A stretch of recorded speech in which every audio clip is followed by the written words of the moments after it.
주님께서 여러분과 함께 요한이 전한 거룩한 복음입니다.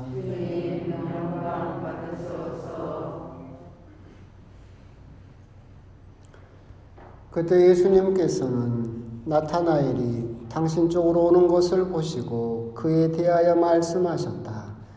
보라, 저 사람이야말로 참으로 이스라엘 사람이다. 저 사람은 거짓이 없다.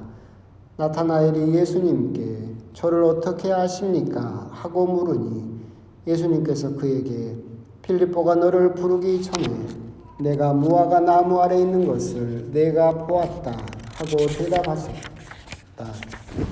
그러자 나타나엘이 예수님께 말하였다. 스승님은 하느님의 아드님이십니다. 이스라엘의 임금님이십니다. 예수님께서 나타나엘에게 이르셨다. 내가 무화과 나무 아래에 있는 것을 보았다고 해서 나를 믿느냐? 앞으로 그보다 더 큰 일을 보게 될 것이다. 이어서 그에게 또 말씀하셨다.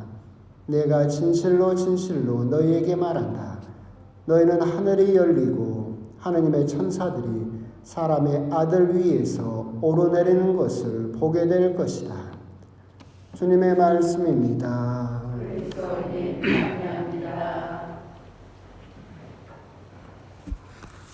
참 예수님, 추석 이제 연휴가 이제 시작되었죠. 이제 저는 추석하고 별 상관도 없는 사람이긴 한데 그래도 더 여유로워진 것 같아요. 왠지 연휴가 시작돼서 더 여유로워진 건지 또 추석 명절이라는 그런 분위기나 이런 것들이 또 여유롭게 만들어주는 건지는 모르겠습니다. 여러분은 어쩌신지 모르겠는데 저는 조금 더 여유로워지고 또 좀 포근해지는 그런 분위기를 또 느낌을 또 갖게 된 것 같기도 합니다. 하여튼 그래서 오늘은 미카엘, 가브리엘, 라파엘 천사 대축일입니다. 다시 한번 많은 분들이 또 천사 이름을 가지고 계시니까 축하를 드립니다. 아까 이렇게 미사 전에 저희 방에서 기다리는데 막내 재경이가 계단에서 소리 지르는 걸 들으면서 그 생각을 잠깐 했어요. 여러분들은 동의하지 않으시겠지만 옛날에 그런 말이 있었어요. 여자는 천사가 키운 악마고 남자는 악마가 키운 천사다라는 말이 있어요. 뭔 말이냐면 여자는 천사가 키웠어요. 그러니까 예쁘고 정말 우아하고 아름다워 보여요. 근데 본질은 뭐예요? 남자는 악마가 키웠어요. 그러니까 어때요? 괴팍하고 우락부락하고 아주 성질이 더러워요. 근데 본질은 뭐예요? 천사다. 그 말을 쓴 작가가 남자였는갑죠. 하여튼 동의는 안 하시겠지만 하여튼 재경이가 계단에서 소리 지르고 아까 또 미사 시작하려니까 아빠한테 집어 던지고 있더라고. 그래서 그 생각이 딱 들었어요. 악마가 키운 천사 저래 보여도 또 저렇게 아빠한테 함부로 하고 막 그래도 속마음은 또 천사련이라는 생각도 하고 자매님들은 동의 안 하시죠? 그래도 또 보고 있으면 남자들이 훨씬 여려요. 착하고 남자를 사는 말은 아니지만 그러면서 또 궁금한 게 있는데 복음하고는 상관없지만 원래 가족 계획에서 아들 3명을 낳을 생각이었어요. 미카엘, 가브리엘, 라파엘 딱 맞아 떨어지는 거 보면 우리 집은 요한, 요셉, 니콜라오 해가지고 전혀 개연성이 없는데 딱 제일 처음부터 가족 계획으로 천사 3명을 낳으려고 계획을 했나라는 전혀 쓸데없는 생각도 하긴 했어요. 그래서 결론은 그 아들 3명 중에서 누구를 바칠 겁니까? 제가 제일 처음에는 재경이 철없는 놈 막내가 좀 탐이 났었는데 요즘은 좀 마음이 바뀌어가지고 저희 집도 아들 3형제거든요. 제일 난 놈이 둘째더라고. 그래서 재민이를 제가 탐을 내는데 둘째를 바치도록 하십시오. 될지 안 될지는 모르겠지만 하여튼 그런 것도 아들 셋 기르시면서 고생이긴 하겠지만 또 그런 모든 면이 또 우리 또 부모님들에게는 축복으로 다가올 것이다라는 하여튼 전혀 쓸데없는 생각도 아까 잠깐 했었습니다. 하여튼 오늘 그렇게 미카엘, 가브리엘, 라파엘 세 천사 주길입니다. 미카엘 대천사는 하나님이 누가 하나님과 같으냐? 그래서 하나님의 어떻게 보면 군대의 총사령관으로 성경에 많이 묘사되고 있고 다니엘서에 그렇게 또 요한묵시록에 그렇게 묘사가 되고 있죠. 그러니까 하나님께 대적하는 악마라든가 하나님께 대적하는 세력을 물리치는 어떻게 보면 군인과 같은 이미지를 미카엘 천사가 가지고 있고 가브리엘 천사는 이제 하나님의 힘 그래가지고 역시 다니엘서에서 잠깐 언급이 되어 있었고 또 여러분들이 기억하는 것은 루카복음에서라든가 복음서에서 성모님을 찾아온 천사로서 또 여러분이 기억하고 계실 것이고 라파엘 천사는 토비트서에 많이 나오죠. 하나님의 치유, 하나님께서 치료하신다라는 뜻을 가지고 있는 천사인데 토비트에서도 그렇게 사람을 옆에서 도우면서 치료해주는 그런 모습을 또한 보여주고 있죠. 이제 우리가 가진 성경에는 그렇게 세 명의 세 분의 천사 이름이 기록되어 있고 하지만 이제 유대 후기에 예수님의 신약이 시작되기 전에는 사실은 천사가 굉장히 많이 늘어요. 그래서 대천사만 해도 12명의 대천사가 생기죠. 미카엘, 가브리엘, 라파엘 이외에도 아리엘, 우리엘, 에레미엘, 또 메가트론부터 시작해서 12명의 대천사를 유대인들이 만들어내기 시작합니다. 여러분들은 처음 들었을 줄 몰라도 여러분들은 자녀들은 잘 알아요. 게임에 엄청 나와요. 메타트론이니 뭐 아리엘이니 우리엘이니 그러면서 이제 이게 하나님께 드려야 될 공경이 천사들에게 이렇게 쏠리게 되고 하나님께 드려야 될 기도가 천사들에게 드려지는 경우가 많이 생기게 되고 그러면서 우리 교회는 성경에 이름이 정확하게 언급된 미카엘, 가브리엘, 라파엘 천사 이외에는 고유명사로 천사를 부르지 못하도록 그러니까 천사를 우상화하는 것 하나님처럼 신처럼 생각하는 그런 생각을 배제하기 위해서 이스라엘 사람들이 만들었던 뭐 아리엘이니 우리엘이니 에레미엘이니 그런 이름은 쓰지 못하도록 그렇게 했었죠.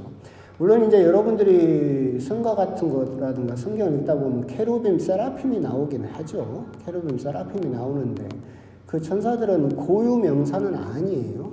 케루빔은 이제 아담과 하와가 에덴 동산에서 죄를 지었을 때 불칼을 들고 그 생명의 나무를 지키도록 에덴 동산을 지키도록 했던 여러분들 옛날 성경을 보면 거룩이라고 칭해지는 천사, 불칼을 든 천사 그리고 또 계약의 궤 위에 날개를 펴고 계약의 궤를 지키는 천사로 언급되고 있죠. 근데 그것은 고유 명사는 아니고 그 거룩이라고 불리는 천사를 지금은 케루빔이라고 부르고 있고 세라핌이라고 불리는 천사는 뜻 자체는 스스로 불타오르는 이라는 뭐 그런 뜻인데 여러분들 이사야서를 보면 날개를 6개를 지니고 날면서 하느님을 찬양하던 천사 그러니까 하느님 사랑으로 불타오르는 천사를 세라핌이라고 부르고 성경에는 그렇게 표현되어 있기 때문에 우리가 성가책이라든가 여러 가지 기도서에 나오고 있죠. 근데 그것은 어떤 고유 명사는 아니고 그렇게 하느님의 말씀을 따라서 어떤 걸 지키는 천사, 하느님 찬양으로 불타오르는 천사 이렇게 케루빔, 세라핌을 부르고 있고 그 외에도 여러분들 기도라든가 성가책에 많이 있죠. 곤품천사, 능품천사 몰라요? 지품천사부터 시작해서 천사들이 많아요. 이건 물론 우리 가톨릭에서도 천사 품계를 9단계로 나누던 그런 전통이 있어서 했었는데 교회는 그건 역시도 배격을 했습니다. 그럼 이렇게 천사들을 우리가 기억하는 이유가 무엇일까라고 생각을 해보면 우리들은 여기에서 자칫 잘못된 생각을 할 수가 있어요. 뭐냐면 하나님과 천사를 분리해서 이스라엘 사람들이 생각했던 것처럼 하나님과 천사를 분리해서 생각을 해서는 안 된다. 천사를 쉽게 말하면 어떤 개념이냐면 하느님과 인간이 만나는 접점에서 발생하는 인격체예요. 그러니까 여러분들이 그 유명한 그림 천지창조 보면 하느님과 아담의 손가락이 이렇게 만나는 거 있잖아요. 그런 것처럼 하느님과 인간이 만나는 만남의 접촉점을 이름을 붙인 것이 천사의 이름이라고 생각을 하시면 돼요.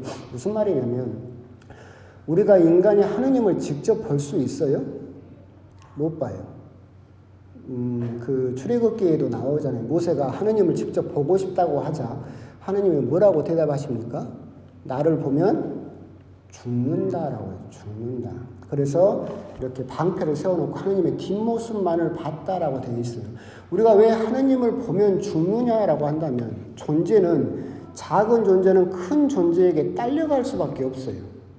그렇잖아요. 작은 물방울과 큰 물이 있으면 딸려가 버려 흡수돼 버리잖아요.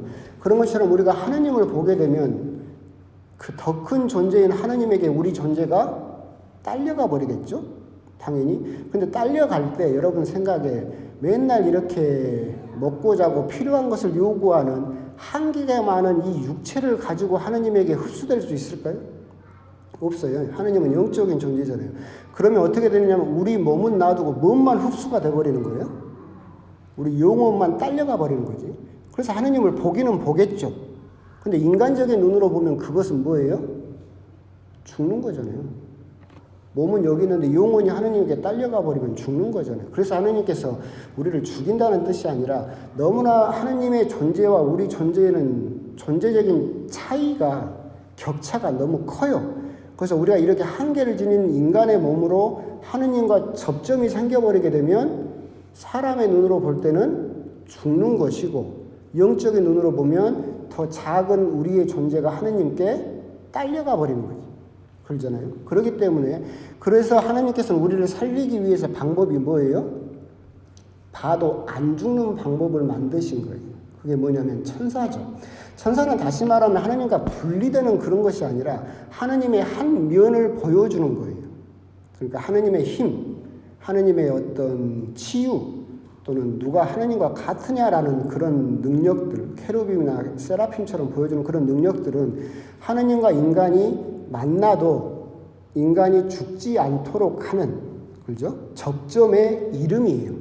그러니까 어떻게 보면 그 천사를 마치 제3의 존재인 것처럼 하나님과 별개의 존재처럼 생각해서는 안 되고, 쉽게 말하면 하나님께서 우리들을 지켜주시기 위해서 우리와 항상 함께하고 계시다라고 하는 것을 드러내는 징표이고, 내 삶에 끊임없이 하나님께서 함께 해주시고 개입하고 계신다라고 하는 그 접점의 이름이 그런 천사들의 이름이고, 우리 수호천사라고 불리는 그 존재의 또한 이름이기도 하다라고 생각을 하시면 돼요. 그러니까 결국은 미카엘이나 가브리엘이나 라파엘 천사는 어떤 다니엘서라든가 그런 것처럼 하나님의 공적인 일, 하나님께서 세상에 개입하실 때 드러났던 이름이고, 수호천사들은 결국 하나님께서 내 삶에 개입할 때 발생하는 하나님의 존재적인 영향력에다가 이름을 붙였다,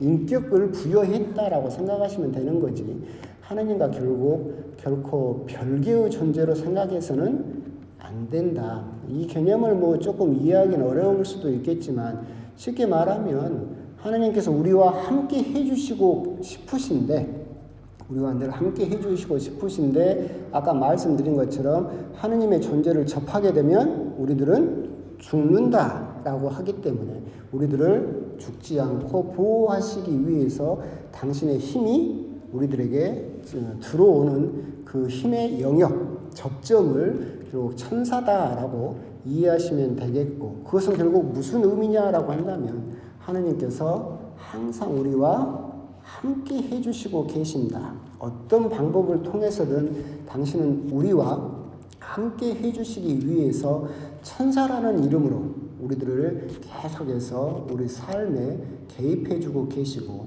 함께 해주고 계신다라고 하는 거, 그렇게 또한 이해를 하시면 되겠습니다. 그래서 오늘 뭐 어려운 이야기일 수도 있겠지만 새 천사 축일에 이렇게 기도를 하시면서도 결국 그 기도와 모든 찬양과 찬미는 결국은 누구에게 돌아가야 된다? 하느님께 돌아가야 된다. 결국 미카엘이나 가브리엘이나 라파엘에게 찬양이나 찬미가 돌아가는 것이 아니라 결국은 그 천사들은 결국 하느님의 그림자이고 하느님의 접점일 뿐이다라는 의미에서 그 모든 찬양과 찬미는 하느님께 돌아가야 된다라고 하는 것, 그런 점도 아울러서 이해를 또한 하시면 좋겠습니다. 그래서 천사의 개념에 대해서 조금 혼동하실 수도 있겠지만 그런 식으로 이해를 하시면 크게 문제가 없겠다라는 생각도 들고, 하여튼 그래서 결론은 초기를 축하드리고, 하여튼 또 추석 명절도 하여튼 더 즐겁게 보내셨으면 좋겠습니다. 아멘.